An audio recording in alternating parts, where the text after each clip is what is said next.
One of the problems that immigrants face when they come here is there is some sense of entitlement. I am supposed to be treated in a certain way. When you move countries, the requirements, the expectations are a little different. Everybody goes through the same hardship. One needs to embrace that like in a positive way. I think we have too many grants in the system, and we need our startups to get punched in the face more often by the consumers so that they can either die or get fit and get better at what they do. Canada are thriving only on two things. One, the immigration. Second is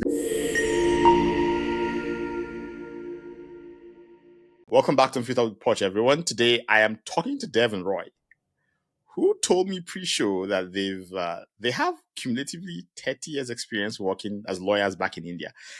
And I'm going to start off with that, which is kind of asking, law is a pretty hard nut to crack. It's like medicine when you move to Canada from somewhere else. And when you both decided, okay, I'm going to move to Canada, like, how did you make that call? Because I can imagine, like, Roy, I think you said you worked for like 19 years. Dev, 16 years. Yes. So making that call to say, I'm going to move to a new country and start again, like, how did you decide that? Because I'm not even sure. Like, I don't know how I would make that call myself. Well, yes, like that was a difficult. It was indeed a difficult call to make because we had like a fair amount of experience and we were like fairly established back in India when we had to actually be thought of moving to Canada. So that's a huge transition that happens from it's not only the career that is moving, it is your family as well, which is uprooting and moving. So it was definitely a pretty critical decision to make. But yes, since Canada even has a common law as that of India, so the sections or the per se, you would say that the codes may vary, but the pith and substance and the spirit remains the same. So taking that into consideration, we were of the opinion, at least I was of the opinion, yes, I would be able to fare well in Canada as well. So that's how it all started. Thought of taking took a stab at it, and then it's just it just worked. That's it. Dev? Yeah, I think for me, I wanted some international exposure, because in my role in India, I was part of a worldwide role where I was working with North American counterparts, and I also decided that uh, it's important to maybe get some experience on ground, and if not in the same company, maybe in another outfit, perhaps through a private venture. But I think a part of me wanted that experience, and I think it was not in pursuit of happiness, but in pursuit of experience. Right? I like when you say it that way. I'm kind of staying with you, Dev. So was it easy to kind of get going when you moved down here? Because you were working with folks down in North America already. Did that kind of help you kind of settle in, or did you still have to go through the usual no Canadian experience, go get your qualifications, all those things that happen when you're trying to move careers? I think one of the things, and Roy will also agree to this, that um, we've so one of the problems that immigrants face, professionals face when they come here, is because I think somewhere they're always taking things for granted. There is some sense of entitlement that that I was doing XYZ, I was making a killing back home, and I am supposed to make a killing here. I am supposed to be treated in a certain way. I'm supposed to be embraced in a certain way, right? But I think somewhere Roy and I have been through situations with our respective workplaces and through our journeys in life, where which has built us in a way that we don't take anything for granted. So I think that mindset kind of helped us. It's what I mean. We'll see what happens, man. And I think every little thing that worked in our favor, and we cherished it. And I mean, and that's one of the things that we champion. That, I mean, you should not. I mean, one should not expect someone to embrace you, but rather, like, you should embrace whatever's coming to you in whatever little capacity. So I think that mindset worked. Like, I'm not the most incredibly talented person in the room, man. Like, but I think it's just that. Uh, I mean, it's just the mindset. I think that worked. So adding on to what they've said, like that was pretty much the case. Like when you move, like even if you have like international exposures, like they've worked with a lot of with a company which was pretty much global in itself. Even similarly, like I had a lot of exposure in doing some cross-border transactions and all that. But like yes, when you move, like that's a transaction that you're doing in a capacity of a lawyer back home.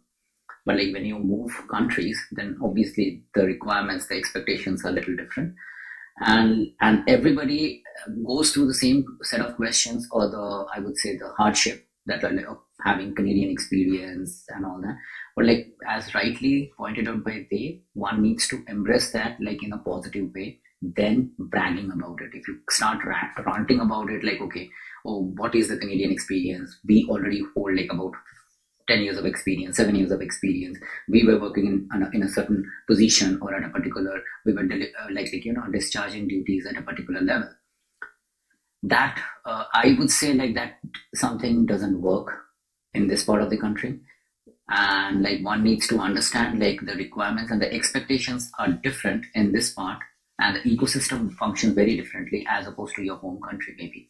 So you need to first understand that drill, and in order to like understand that drill, even if they are if the requirements are gather some Canadian experience, or like get some more exposure and understand the ecosystem of North America, there's nothing wrong in it, I would say.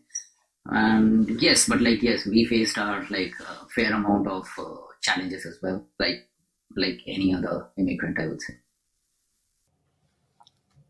I mean, so like I'm stuck in between some it's liminal space there, in the sense that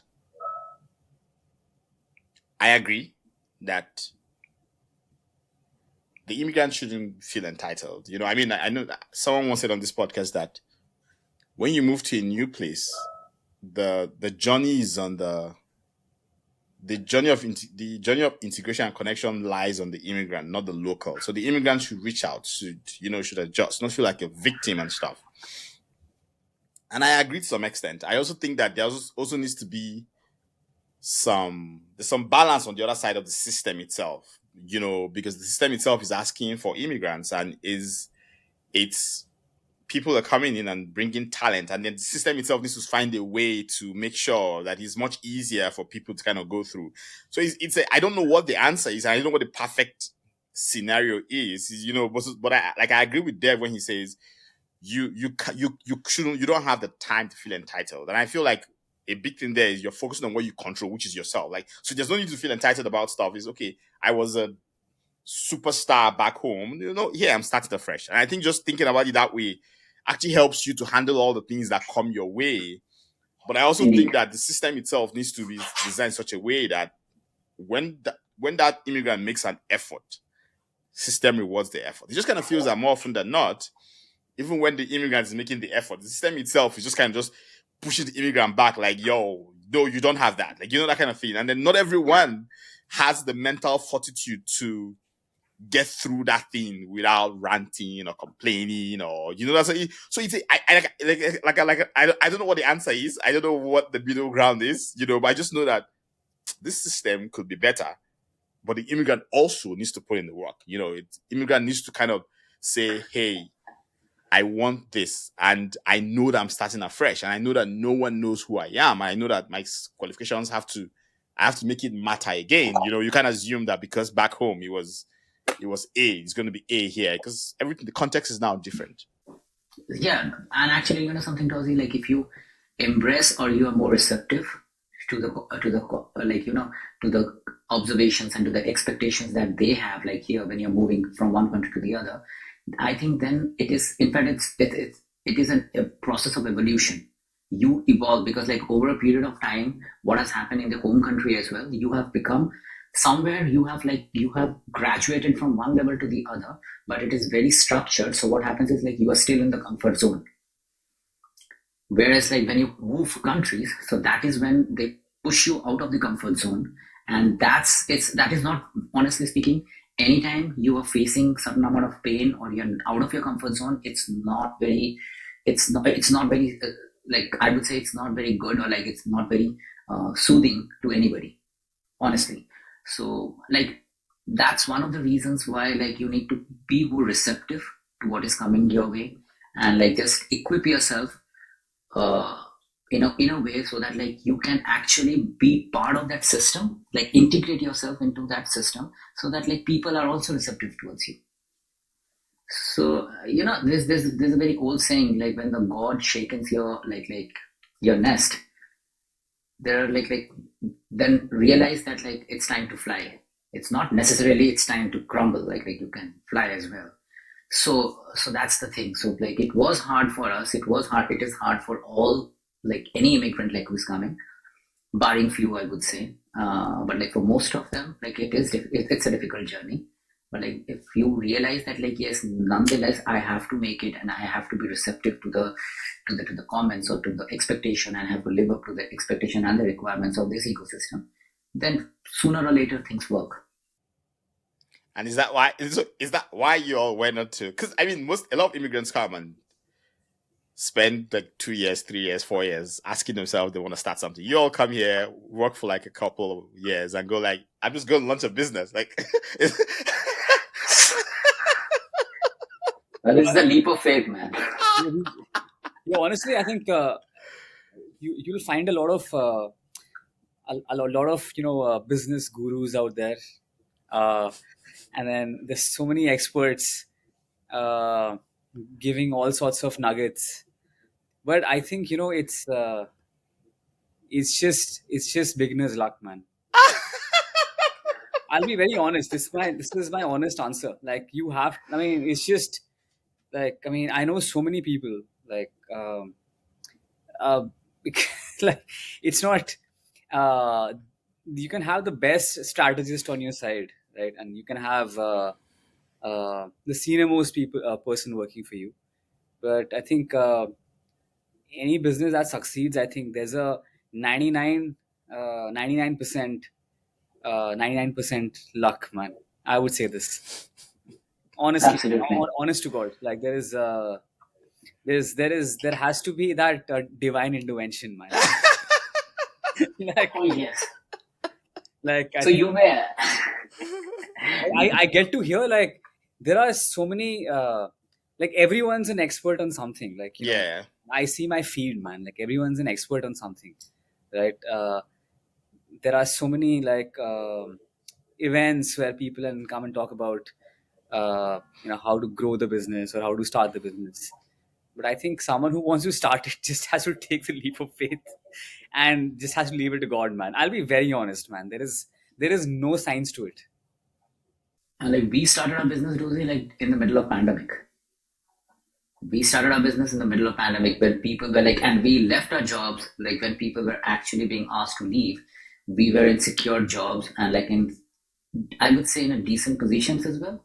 When we thought of like let's call it quits and let's start our own, and that was middle of the pandemic. Like most of the people that we spoke to then, as in the strategists and like so-called like intellectual people and like experienced, all of them, or most of them gave one answer unanimously, and that is like, you guys are fools. So so to start something in the middle of pandemic, when you know that like you already know that there is a storm coming, and like you still want to go out with a canoe, and like you would like wreck yourself and the entire system. So we just thought it's the right time, and that's when the magic happened, to be at the right place at the right time with the right set of people. So that was the magic that happened. Like that unlocked the code, I would say. So And I'm sure Dozy is finding it amusing, right? Like, No, I mean, so first of all, it's like I get you in the sense that I feel like I feel like I've done stuff like that before. I'm doing stuff like that right now. I walked away from a cushy job. Right, right, right. So you can relate to it, right? Yeah, I walked away from a cushy because I felt like it was time. I felt like, just how you feel like it was time. I mean, but yeah, you're still scared and stuff, and I'm sure like things don't always work. Things take longer than we think they usually would take. That's one thing. And I hear you on that part about. I believe strongly that no matter what you do, there's always a part of it that is beyond your control. So you just do the one you're in control of, and then leave the rest. And like, okay, you know what? Maybe it works out, maybe it doesn't work out. If it works out, you're like, yo, it worked out. That kind of thing. Yeah, like But there's like, I mean, you can have the best strategy and all the money in the world. Like, I was at this event, uh, and I was amazed to hear what the one of the founder speakers had to say. So they said that uh, they burnt like 15 million in a year. They were burning 1 million every month, and they cumulatively by end of 12 months they had burnt 15 million. All right. And then it was not their money, it was investors' money, right? Everyone loves spending investors' money, right? Like, yeah, investor is like a sugar daddy, man. Like, right? So, and by the end of it, he's like, yeah, I think after 12 months, we figured out where the problem was. I'm like, and everyone's clapping. I'm like, what are you guys clapping for, man? You have this one guy who's taken someone's money and he's blown up $15 million in 1 year, and then he's figured out either like I'm an idiot or he is. Like, now that you've gone there, so it's interesting because you're a venture studio in a way. So how do you manage that? Because my thesis on VC is that I love it and I hate it in the sense that I'm like, I love the fact that it incentivizes innovation and growth, and it's like gas, like it's like fuel, it's like a catalyzer. But I also think it incentivizes that sort of behavior you just talked about, which is where basically just people just kind of blow through money, you know.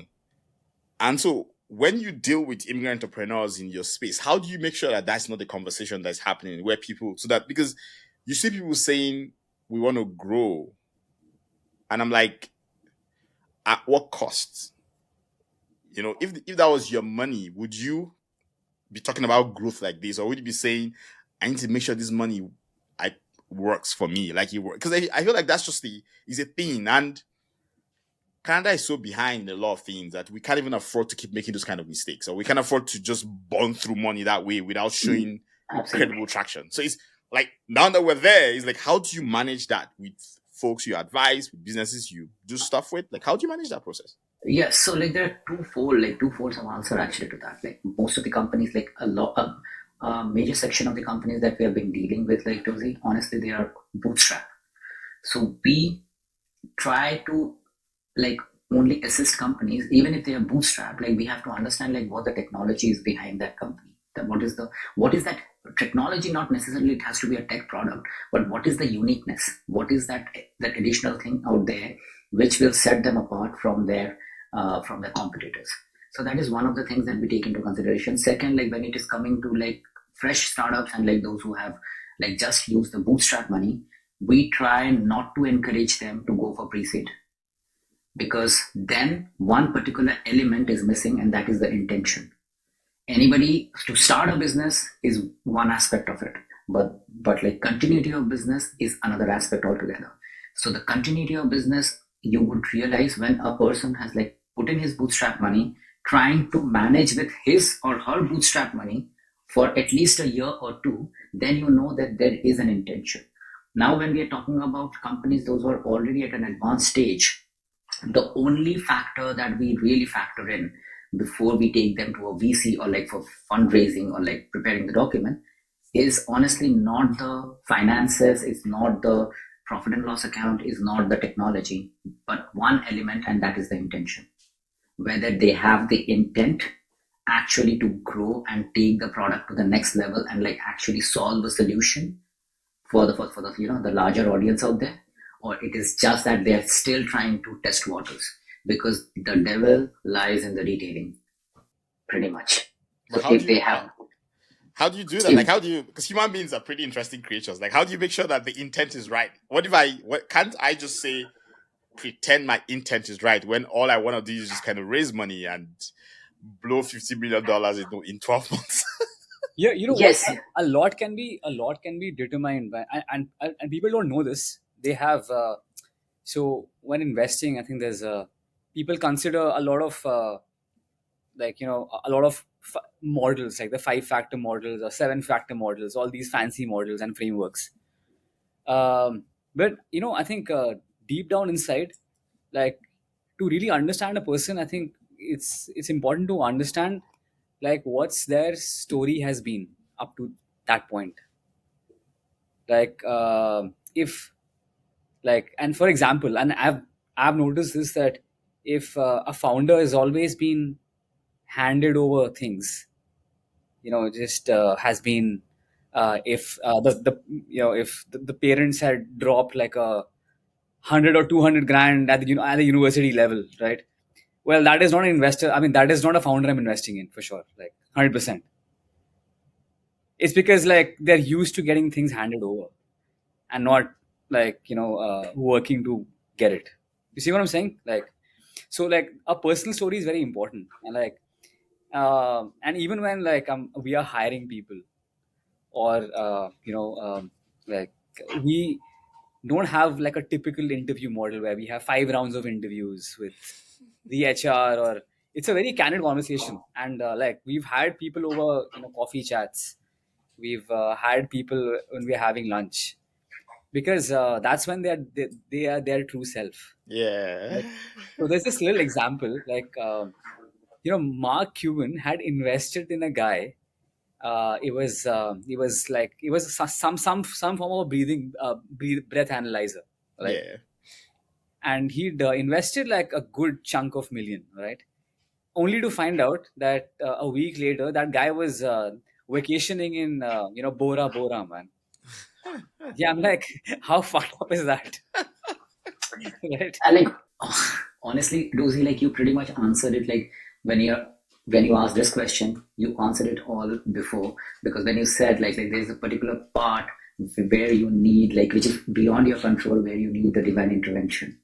Similarly, when we speak to founders, like other than the, like there are many denominators, like the finance is one.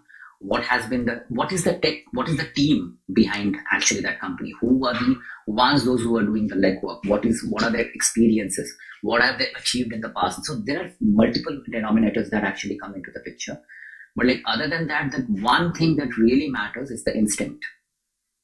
If we have that instinct, like, and that is something that they do not teach you like in any of the Ivy League B schools. That's something like over a period of time, you just like, when you're interacting with more people with the same set of mindsets, you just like develop that, like, that level of intelligence, or like I would say that instinct where you gauge, like, okay, something is amiss, or this is a great product because the person behind this would go full throttle to take it to the next level. So that instinct also matters a lot. And like when you're having this, because when we're having, like rightly they've said, like about the interviews and all that, if you have this very structured interviews, most often than not, if they really want to bag it, they would actually come so prepared that they know exactly what the structure would be and how to crack that structure. Whereas when you're having more candid conversation, they would slip in things which they don't do it like intentionally, but like since you are doing it like for a purpose, you would understand, that would be your takeaway, like, okay, this is the denominator based on which I'll make a decision, otherwise not. That's interesting. I mean, what I want to talk about Canada's productivity with both of you and immigrant entrepreneurs, but that thing you said now, I started thinking about. So how do you now account for your own biases? You know how whether we like it or not, where we have filters which we know, but I'm always scared of the filters that we don't know that they exist. You know how there are filters that are triggering how you're seeing things. You don't know they're Yes. there. And maybe part of that is that thing you talked about, just divine intervention or something like that. Maybe that's the answer. But how do you even account for those biases? Maybe there's a way someone said something initially and that thing just pushes that person over, that no matter what happens, somehow your brain forgets the red flags that you saw, and then you later on you start saying, I did actually notice this thing, but I didn't account for it at that point in time. Like, how do you account for that? Well, actually, there is. You want to take that there, like Yeah, sure. Like usually, what happens is with any when it comes to decision making, like more often than not, like we there is no dependency. Like it's if you have to make a decision, it's either or Okay. between the two of us. But having said that, we always we always discussed amongst ourselves before a dotted line is signed, because I may be looking at something, and like the whole beauty of our outfit is that like both Roy and I have like while we are aligned, ethically, morally, and Mm-hmm. from an operation standpoint, but we both our approach towards things is very different. Oh, awesome. So he has a very strong analytical approach, while I have like a more creative approach towards things. So if I take a decision, I will always before signing the the dotted lines, I would run it by him. And at the same time, um, he would do the same. So before we take a big decision about anything, so which we feel kind of covers a lot of ground. Yeah. Fair. Um, Fair. and there are also times where if we are confused about something, then what we tend to do is the best way to deal with it is just take the pressure off, like step away from it for a couple of hours or a couple of days, and then revisit it again. Because what tends to happen is when like you said, the whole biasness kicks in when you are looking at something 24/7, and the only pair of eyes that are on something is yours, right? So I think that kicks in the biasness. But then at some point you'll have to step away and take a top down perspective, maybe get someone else to look at it. Like for in our cases, it's either me or Roy, depending on who's making that decision. And we also often we would step away, you know uh, for a couple of days and then regroup. But uh, but I don't think we've relied on any other source or any other entity, so. because we feel that, because if we rely on someone at some point, then I think I think it'll become a habit, I feel. And then I think what will happen is, I think while we have to, in a startup ecosystem, we have to make decisions faster, we don't want to slow things down as well. Mm, mm, mm. And also, Dozy, like adding on to what Dave said, like there are some, like there are denominators, like when you're factoring in things, and which is like pretty much acceptable industry wide, like there are acceptable, like look at the finances, look at the forecast, look at the reasons, look at the business plan, all those things, like that's very good. But like we do understand one thing that is pretty interesting, because like we ourselves are like we started off like pretty much with our bootstrap money. We were a bootstrap company, and like we have done, like it's all like block by block, like brick by brick, like we have developed everything. So there are few things that always has to, like, that plays a very important role. One is the process. How structured or how defined your process is, like how involved are you with your process, like whether it is a process which is structured and you have already gained something out of it, or like it's you're still testing waters with the process, because the product may be fantastic, but if the process is not good enough, then the company would not survive. Okay, so having that process in place, like say for example, I'll give you an example. Like say like you're into basketball. If you are you are an ace champion, like you have aced it all, like most of the championships, and then you took a break. But like if you're not practicing during that period, so the process is the practice. If you're not practicing enough, then you would falter eventually. However, if you have not played enough games, like I would say, in the recent times, and you have been practicing a lot, focusing on the process. If I all of a sudden, if I make you stand in the middle of a match and say like, okay, Dozy, like today is the match, can you perform?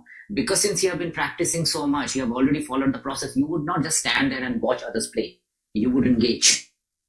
So since you have a process in place, it works. Second thing that one we all always take into consideration, the costing that is involved and the consequence. With the amount, like imagine they're going with pre-seed funding, like what is the amount that they're trying to clock in, and what would be the worst consequence if this doesn't work out, or like if this works out, like in either way cases. So these are like few things, and again, like as I mentioned earlier, when you factor all these things, then the intention eventually would come out.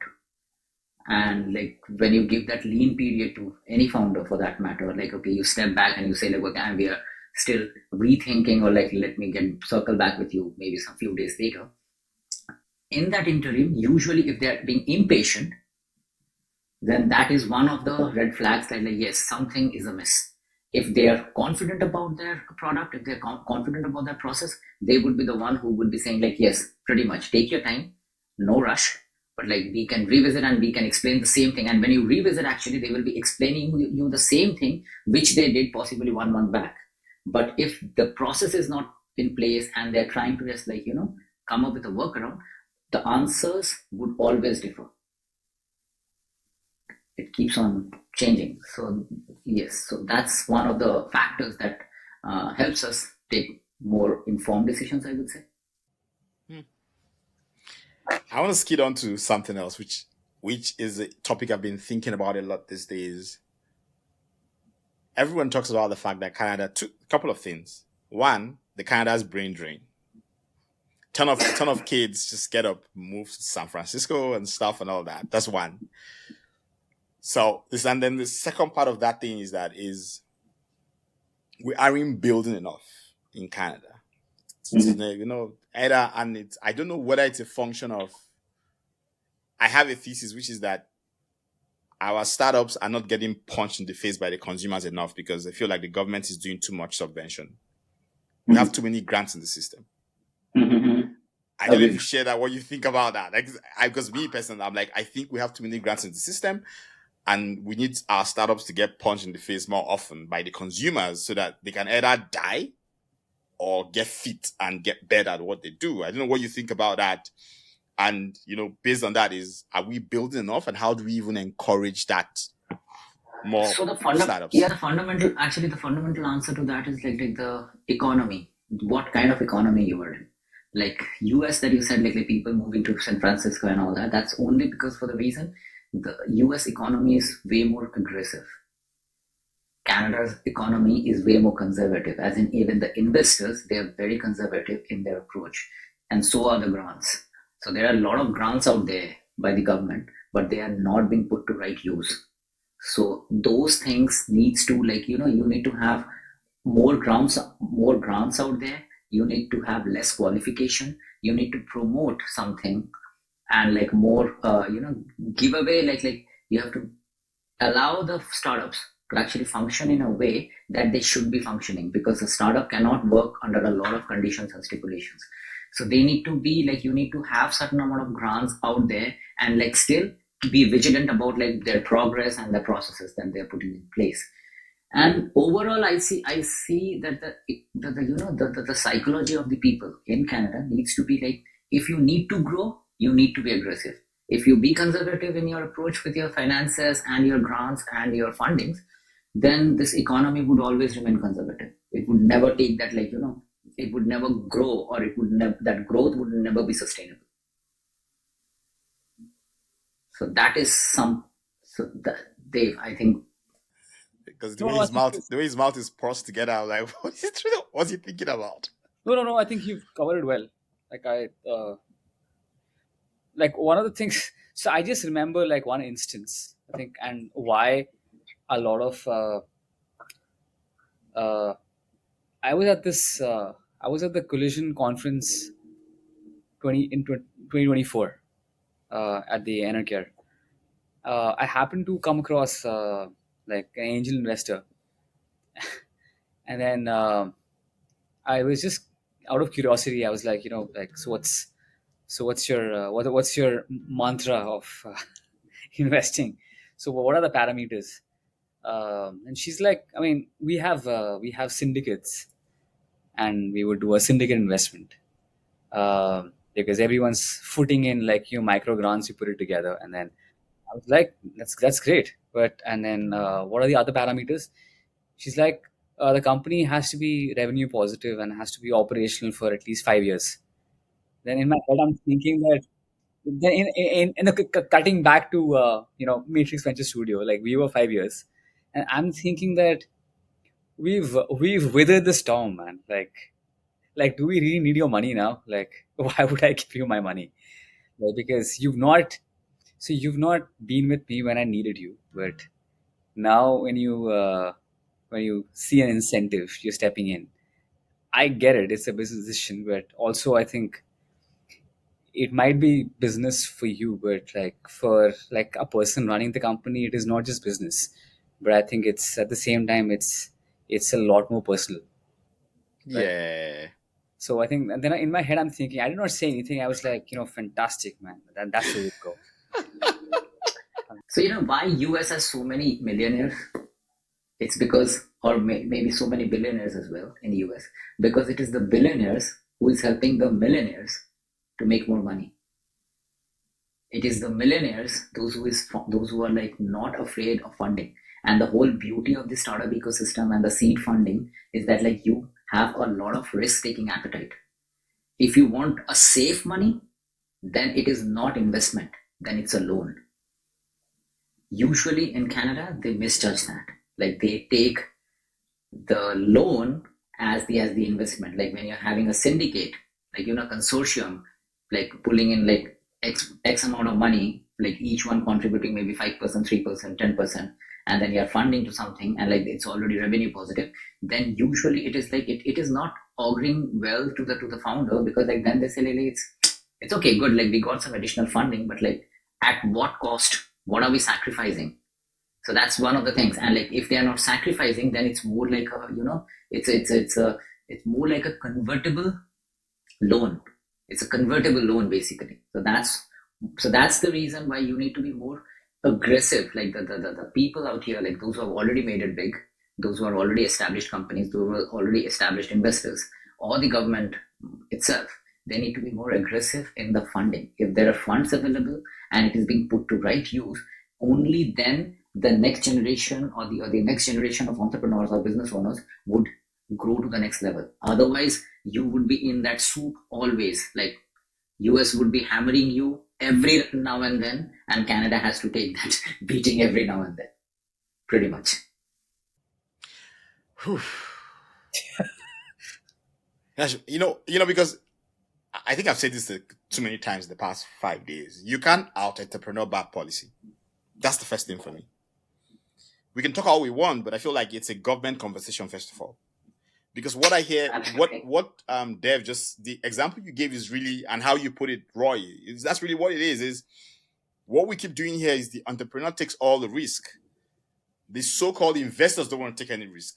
Like the only risk I'm taking is I give you my money and you have to be working already, and then that's when I supposedly no, you're not taking any risk. You're giving me a loan Exactly. for equity in my business. Yes. It's a hybrid instrument, actually. It's no longer an investment. It's a hybrid instrument. Like, I think what's even more upsetting is that, like, I think the founders who are really struggling and trying to get their product out, I mean, they don't get as much coverage as they need, as opposed to the investors, like, who have, like, uh, who've barely invested. And I mean, they're talking about, X models, or X models, X factors, and variety of perspectives. And I think it's just hypocrisy at all levels. Like, I'll be very blunt, man. Like, I don't know. I mean, maybe bad choice of words, but No, it's not. I like, because I'm working on a show that I feel like it'll put me in trouble when I finally start working on it. But it's so sorry I cut you there. This topic really gets me. It gets me because I have two boys, and I always say to people that the way I think about the world is that if when my kids are my age and they're still going through the things I went through, then I think I failed to some extent. My hope is that they grow up in a world that's a bit different from the one I grew up in, because we try to do things different. We try to drive the right conversations. One of those conversations is Canada's productivity, jobs, building. I hear you, Roy, when you talked about the grant, but I absolutely hate the grant system. I don't like to use the word hate a lot, but I hate the grant system because I think as it is currently, it is not working, because the world over the past couple of years has turned the grant system into a very deterministic system. And when it's deterministic, the startup world is not deterministic. It's a very probabilistic conversation, which can either go up or down depending on what you do. And so if you're coming in with looking for deterministic outcomes, which is what grants are, because grants are basically, I give you X and you need to show me impact, in 2 years or in 1 year. A startup doesn't work that way. A startup probably can show impact. Like you can have 10 dead startups and one that works. But again, also, it's like we can also have the conversation about we also need to do better at creating an environment for businesses to grow, cash flow positive businesses. Like there's all that, because I mean, I don't know. Or maybe, like I said to Ben, the interview I had last week is the problem that we are beside America and we are comparing ourselves to the States because we are not the States. True. And like having said that, like that's because like there are so many things, like even like why I don't want to only emphasize upon the grants, but in order to make the economy more robust, you need to be more mindful. The government needs to come up with policies. Like there are so many natural resources out there for Canada. They are just not exploiting it. There is, like you talk about the land mass, they're just not exploiting it. If they start exploiting or like make right utilization of those things, actually it would become a fantastic economy eventually. But like in order to do that, you need to be like the decisions, the economic policies needs to be more aggressive. Having a conservative approach, the economy would always remain conservative. Like you see, like I would give a solid example as that of India. It was a conservative economy maybe 20 years, 25 years back. But like then they focused on like taking more risk, introducing like, the project finances, having more infrastructure, having more inventories out there. They said like, let's build this. Possibly based on these infrastructure, more international companies would come in. And that's exactly what happened. And today's date, India is a $4 trillion US dollar economy, or 4 trillion, like, which is huge. Like entire EU, like entirety of EU won't be 4 trillion. Like, so that's the economy size. So you see, like that's what they did. Like you need to develop the infrastructure. You need to develop develop the resources, the inventories. Only then you can attract many Fortune 500 companies to come and establish their businesses. You need to come up with policies whereby you are able to extract or like exploit, I would say, your natural resources. There's so many buyers out there. The market is enormous for Canada. The landmass is huge. They can do many things out of it, but like it's just that they have not been utilizing it the right way, I would say. I don't know for what good reason, but like yes, the approach has always been for Canada. They are thriving only on two things. One, the immigration. Second is the real estate. Now the real estate has a solid dependency on the immigration. Now that the immigration has dipped, the real estate has also dipped. So there is no other sector which is helping the economy to grow. If you don't have other sectors which is equally contributing to the economy would always remain conservative.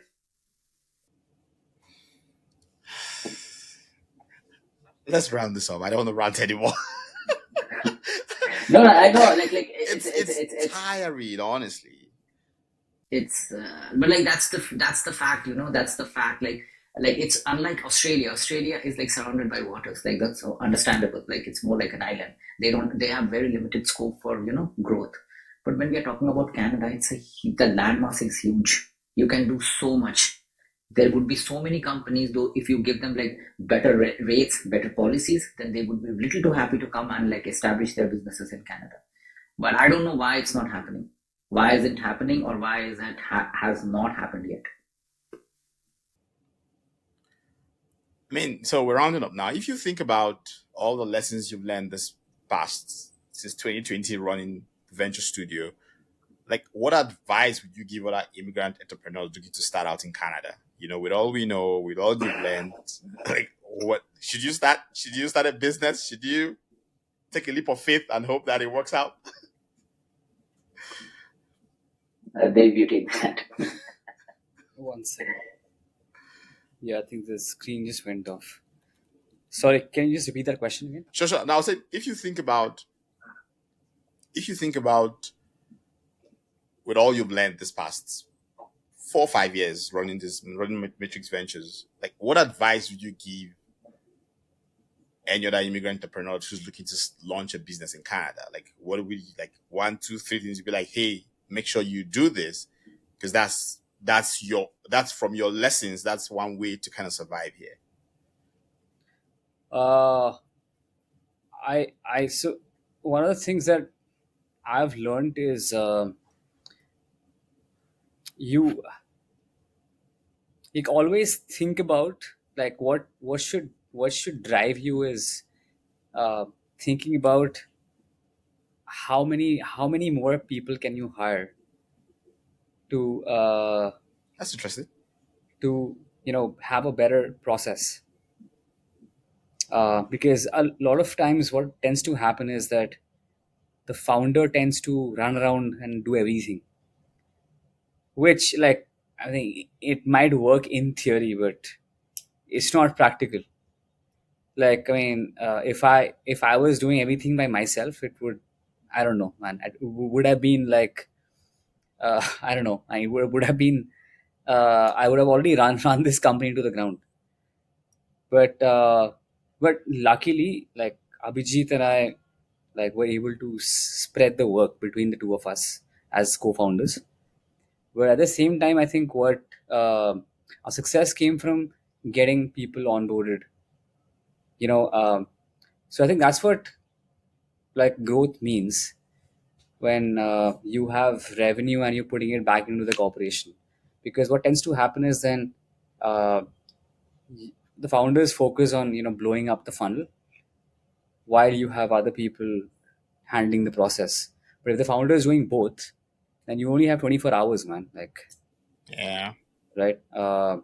So I think that is something they should focus on. I think maybe one is like how to grow the team to make the process better, to offer a better service.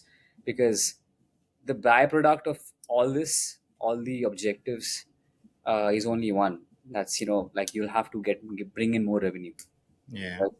But I think the key driver here should be like generating like employment, and it's a I think it's a positive goal.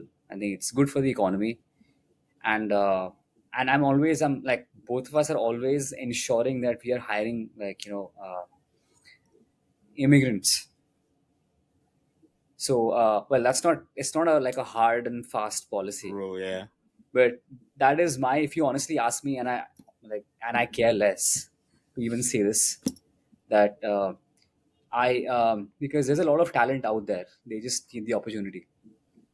So like I mean that's one of the reasons why like this is a corporation that is for the immigrants, by the immigrants, and of the immigrants.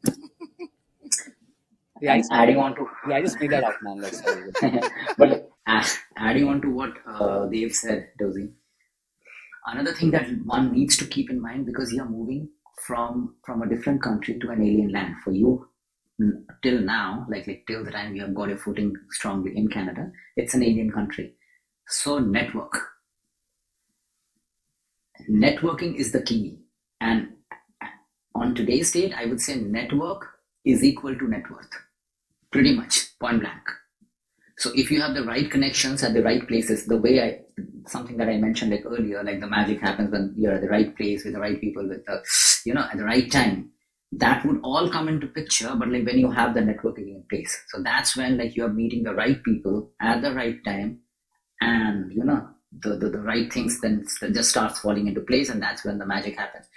It's only because like we network, like me and Dave, we network, like we got in touch with some fantastic people, some fantastic business incubators, with some fantastic bankers, some fantastic lawyers. So you get to understand a lot of nuances which otherwise would have been difficult for you, which otherwise would have been a paid gig for you. Like you would have hired a possibly a great immigration lawyer, a great taxation lawyer, or a tax consultant, or maybe you would have paid for a service for an incubator to take the services for a particular module or for a particular boot camp that they are doing in order to understand how the ecosystem works. Whereas if you have already networked with them, you have already been invited to attend those events, and like just have like the coffee meetings, the coffee chit chats and all that, you get a high level idea about like how this particular verticals are working and like these ecosystems function. So that not only gives you an insight about the entire ecosystem, but that also connects you with the right people, and you never know who is that one single person who would be there at that particular moment, at that right time, who would be instrumental in creating that magic.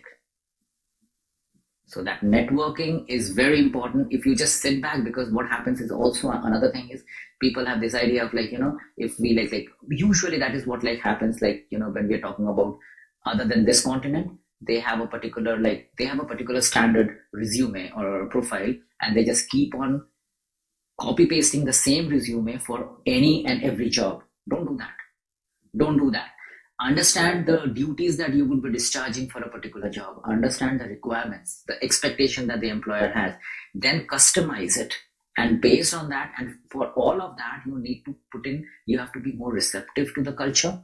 And you also have to be, I would say, there needs to be a lot more hard work, at least for initial application, as opposed to your home country. So that something you have to keep in mind.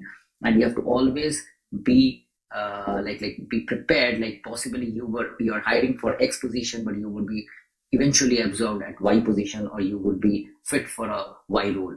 So all these factors like you need to take into consideration when you're like during your initial days of like growth or establishing yourself.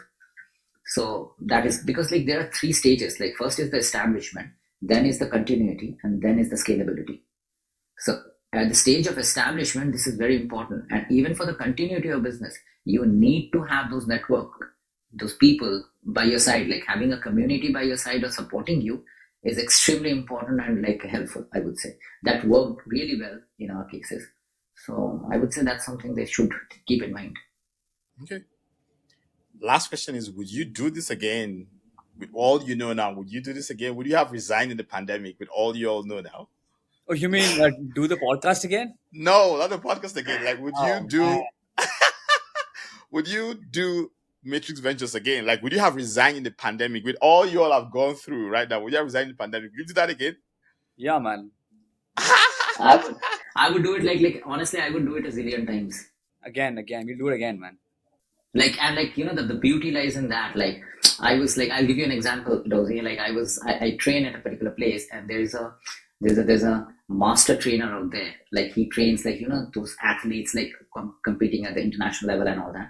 So I'm like what is that one thing, that a piece of advice that I can take, like which will help me like grow as a fitness enthusiast as well.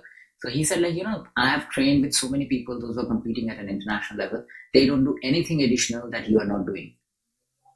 They don't do anything additional. The only thing is they have fallen in love with not with the process, with the boredom. They have got bored with doing the same thing again and again and again and again, but still they continue to they love it so much, they still continue to do it again and again and again and again.